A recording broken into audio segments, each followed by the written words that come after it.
Bonjour les loulous, j'espère que vous allez toujours très bien. Alors, aujourd'hui, nous allons faire une dictée de nombres. Je vais vous présenter des nombres écrits sur des étiquettes et vous, il suffira simplement de me dire comment s'appelle ce nombre. Alors, peut-être que certains nombres vont être un petit peu difficiles, peut-être que vous ne les trouverez pas, mais c'est pas grave. Vous trouvez ceux que vous devez trouver, et puis c'est tout. D'accord? C'est bon? Vous êtes bien installés? Vous êtes concentrés? Oui? Vous êtes prêts? Alors on y va, c'est parti! Oui, c'est le 3. Bravo, c'est facile, hein? Alors on continue. Bravo, le 5. On continue. Super, le 14. Alors c'est peut-être un petit peu dur pour certains enfants, mais 14 c'est un 1 et un 4.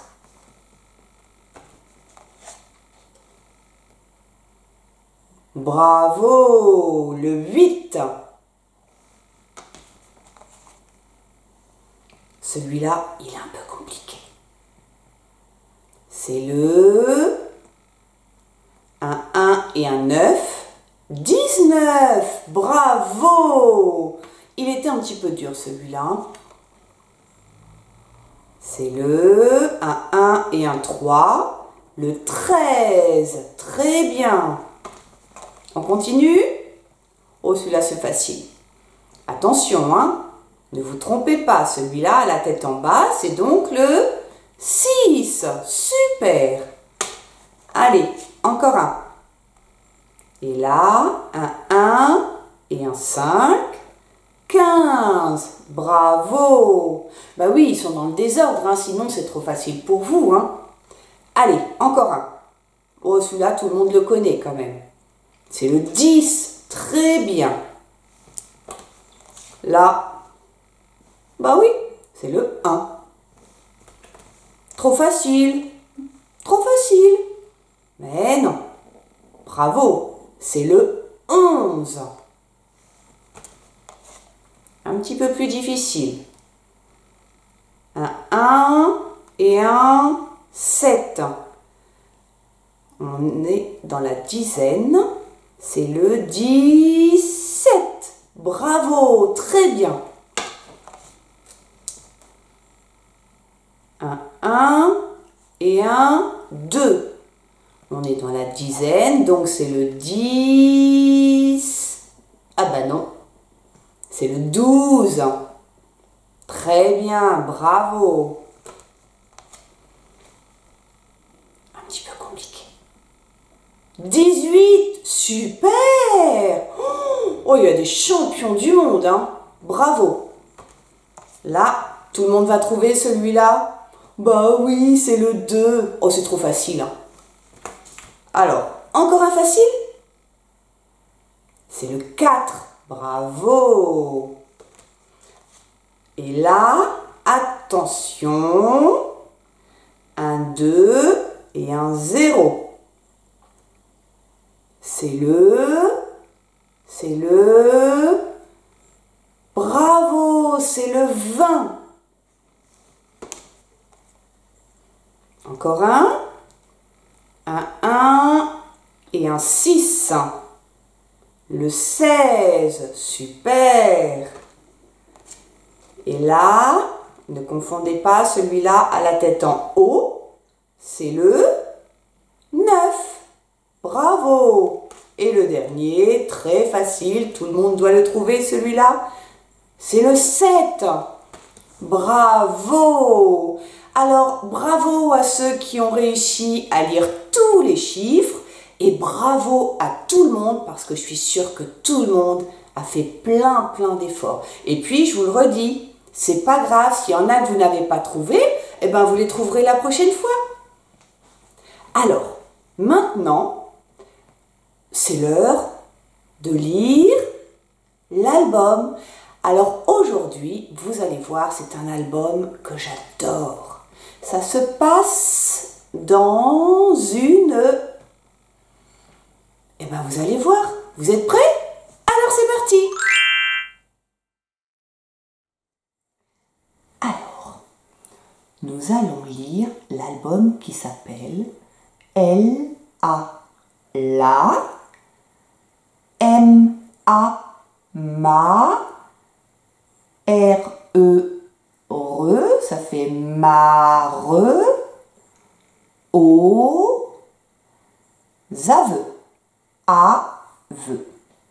Vous allez comprendre dans l'histoire ce que veut dire ce mot aveu. Faire un aveu, c'est avouer quelque chose. Voyons voir ce qu'il y a à avouer dans cette histoire. Dans une ferme, il y avait une poule, un coq, un pigeon, un canard et un âne. Ils vivaient ensemble et ils s'aimaient beaucoup.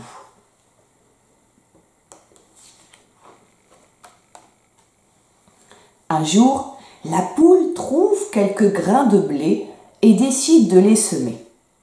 Elle appelle ses amis. « Qui veut semer le blé avec moi ?»« Pas moi, dit le coq. »« Pas moi, dit le pigeon. »« Pas moi, dit le canard. »« Pas moi, dit l'âne. » Alors, la poule a semé le blé toute seule.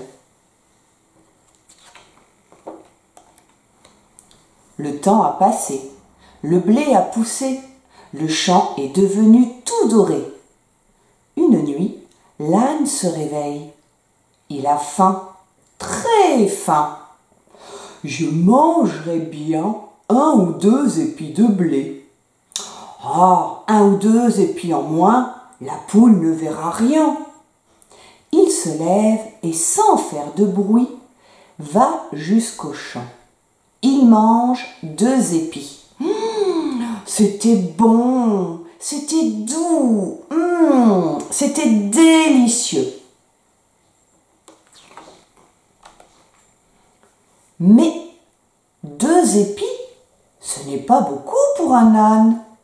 Alors, il en mange 2 autres, puis 2 autres, encore 2 autres. Quand il lève la tête, l'âne voit qu'il a mangé la moitié du champ. « Oh là là, tout le monde va voir qu'il manque la moitié du champ. Il vaut mieux que je mange tout. » Et c'est ce qu'il a fait. Il a tout mangé, tout avalé, puis il est retourné se coucher.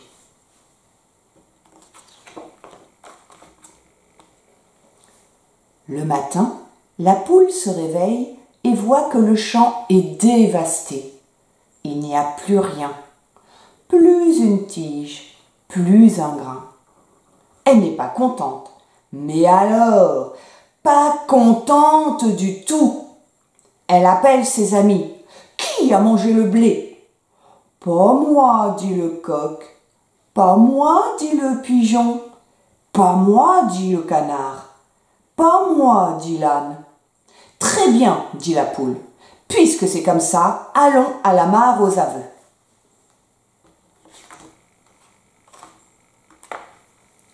La poule, le coq, le pigeon, le canard et l'âne ont marché, marché. Ils sont arrivés devant la mare. La poule dit « Voilà, chacun de vous va sauter par-dessus la mare. Celui qui a dit la vérité arrivera de l'autre côté. Celui qui a menti tombera dans l'eau. » Le coq s'avance tout fier. « Je jure par toi, mare aux aveux, si j'ai mangé le blé, je tombe en ton milieu. » Et fou, il saute et atterrit sur l'autre rive. « Ce n'est donc pas toi, dit la poule. » Le pigeon s'avance en roucoulant. « Roux, roux, roux.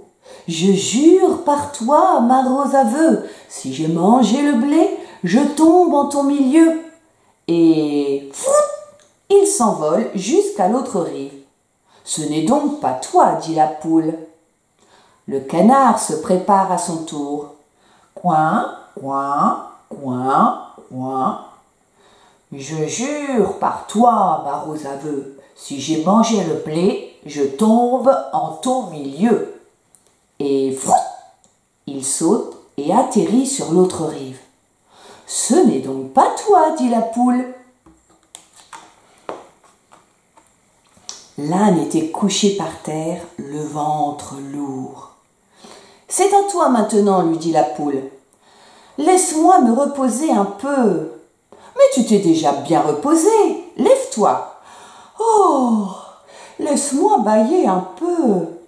Tu ne fais que bâiller depuis ce matin. Lève-toi. Oh, laisse-moi m'étirer un peu. Tu t'es déjà étiré 10 fois. Lève-toi. L'âne se lève et s'approche de la mare. I-en, i-en. Je jure par toi, ma rose aveu, si j'ai mangé le blé, je tombe en ton milieu. Et splash, il saute et tombe en plein milieu de la mare. C'est donc toi, dit la poule. C'est donc toi, dit le coq. C'est donc toi, dit le pigeon.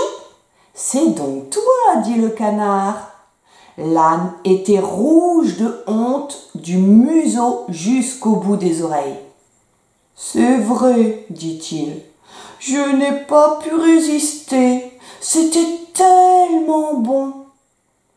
La poule, le coq, le pigeon et le canard ont bien ri. Ils se sont approchés et ils ont tiré leur ami de la mare. L'âne a promis de ne plus recommencer et la poule lui a pardonné. Mon histoire est terminée.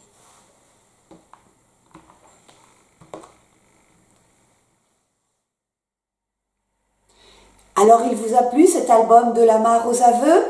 Oui? Moi aussi, j'adore cet album. Alors, maintenant, vous êtes prêts? Vous avez bien écouté? Vous avez bien regardé les illustrations? Alors, je vais vous poser des questions. Attention, où vivaient tous les animaux de cette histoire? Bien, dans une ferme. Bravo! Et est-ce que vous vous souvenez combien ils étaient en tout? Alors, je vous donne un petit indice. Ils étaient 5. Alors,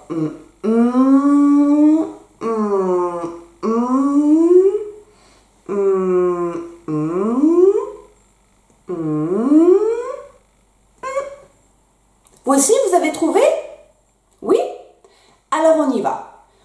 Tout le monde se souvient de la poule, de l'âne, il y avait un coq, il y avait un pigeon, et il y avait qui encore? Un animal qui fait coin, coin, coin, coin. Un canard. Bravo! Même si vous n'en avez retrouvé que 1 ou 2 ou 3 ou 4, bravo quand même. Alors, est-ce que tous ces animaux s'entendaient bien au début de l'histoire? Souvenez-vous du début de l'histoire. Est-ce qu'ils s'entendaient bien? Oui? Oui, ils s'entendaient bien. Et vous savez pourquoi ils s'entendaient bien? Eh oui, parce qu'ils étaient amis. Et quand on est amis, on s'entend bien. Et que va faire la poule avec les grains de blé? Qu'est-ce qu'elle fait, la poule? Alors, essayez de trouver le mot juste, le mot qui est dans l'histoire. Dans l'histoire, la poule, elle, sème les grains de blé. Vous savez ce que ça veut dire, semer les grains de blé? Ça veut dire tout simplement mettre les grains de blé dans la terre pour qu'ils poussent. Mais ça, on en reparlera un peu plus tard. Et alors, est-ce que les amis de la poule vont l'aider à semer ces grains de blé? Non, ils sont un peu feignants, hein. Je suis d'accord avec vous. Et alors, le lendemain matin, quand la poule se réveille, qu'est-ce qu'elle constate?